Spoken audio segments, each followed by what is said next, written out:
नमस्कार प्यारे विद्यार्थियों, आज हम बीएससी फाइनल क्लास का थर्ड यूनिट जो अपना चल रहा है उसमें नेक्स्ट टॉपिक साइक्लोट्रॉन के बारे में अध्ययन करेंगे।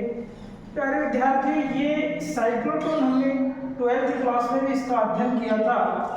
साइक्लोट्रॉन एक ऐसी युक्ति होती है जिसका उपयोग हम आवेशित जो कण होते हैं उनको उच्च वेग से त्वरित करते हैं। इससे यानी कि कोई भी जो आवेशित कण है उसको हम अति उच्च ऊर्जाओं तक किस प्रकार से त्वरित किया जा सकता है, ऐसी युक्ति के रूप में हम साइक्लोट्रॉन का उपयोग करते हैं।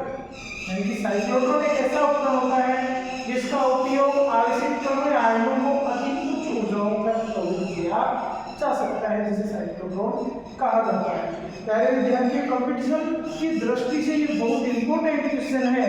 इसका सिद्धांत और ये जो हमने अभी बात की कि साइक्लोट्रॉन का उपयोग बहुत बार कंपटीशन एग्जाम में पूछा जाता है। जो आप एमएससी एंट्रेंस का एग्जाम देते हो गवर्नमेंट कॉलेज के लिए, यूनिवर्सिटियों के लिए जो एग्जाम देते हो उनमें सबसे ज़्यादा फर्स्ट ग्रेड में भी ये क्वेश्चन जो यहाँ से आएगी त्रिज्या और चुंबकीय क्षेत्र का मान, उसके लिए भी इम्पोर्टेंट है, वो भी पूछा जाता है बार बार।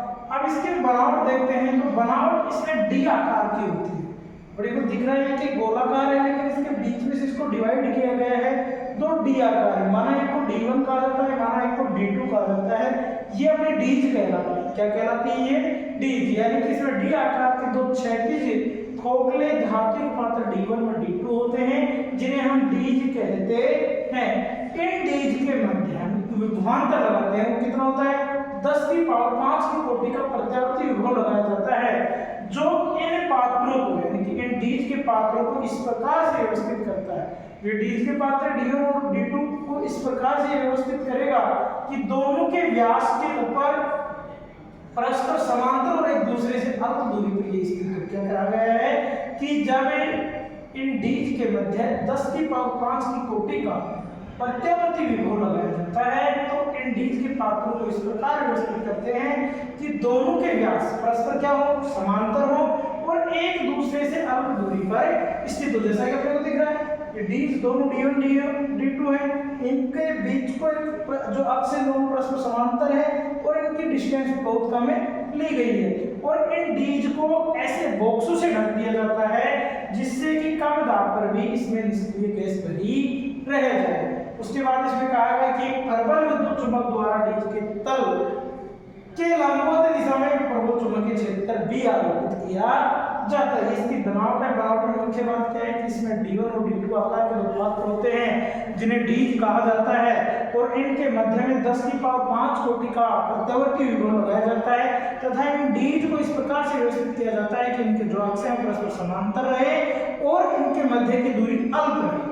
ये बात बताई गई है। उसके बाद इसे कहा गया कि इसको ऐसे बॉक्सों के द्वारा ढका जाता है जिसमें कि हम बहुत कम दाब पर भी निष्क्रिय गैस जो भरी रह जाए। उसके बाद एक बात और बताई गई है कि प्रबल विद्युत चुंबक द्वारा डीज के तल लंबवत दिशा में एक प्रबल चुंबकीय क्षेत्र भी आरोपित किया जाता है। ये तो है इसकी बनावट विद्यार्थियों।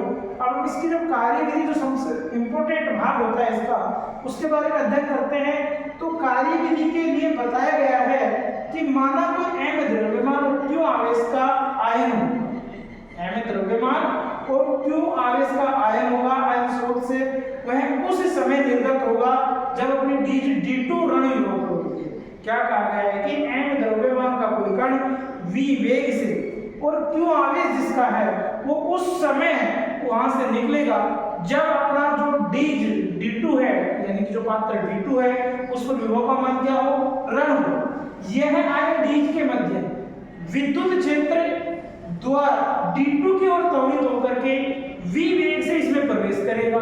जैसे ये v वेग से प्रवेश करता है तो हम कह सकते हैं कि माना चुंबकीय क्षेत्र B के कारण जो आयन है वो नियत वेग v से r त्रिज्या के वर्ताकार पथ में गति करता है। ये कहा गया माना चुंबकीय क्षेत्र B के कारण कोई आयन वेग नियत वेग v से r त्रिज्या के वर्ताकार पथ में गति करने लगता है, तो इस पथ पर एक बल कार्य करता है प्यारे विद्यार्थियों, और उस बल को हमने बहुत बार पढ़ा है, अभिकेंद्रीय बल के नाम से जाना जाता है, जिसका सूत्र होता है F बराबर mv स्क्वायर अपॉन आर, जिसे हमने यहाँ समीकरण 1 से व्यक्त किया है। उसके बाद हमने पढ़ा है कि जो अभिकेंद्रीय बल होता है वो चुंबकीय बल के कारण उत्पन्न होता है, अर्थात हम क्या कह सकते हैं कि यहाँ वृत्ताकार पथ में उत्पन्न होने वाला अभिकेंद्रीय बल चुंबकीय बल के बराबर होगा, अर्थात mv स्क्वायर अपॉन आर बराबर qb। और यहाँ से हम r का मान निकाल सकते हैं, r को इधर लाएंगे, इसको इधर पक्षांतरण करेंगे तो v से v कैंसिल आउट हो जाएगा और अपना r बराबर बच जाएगा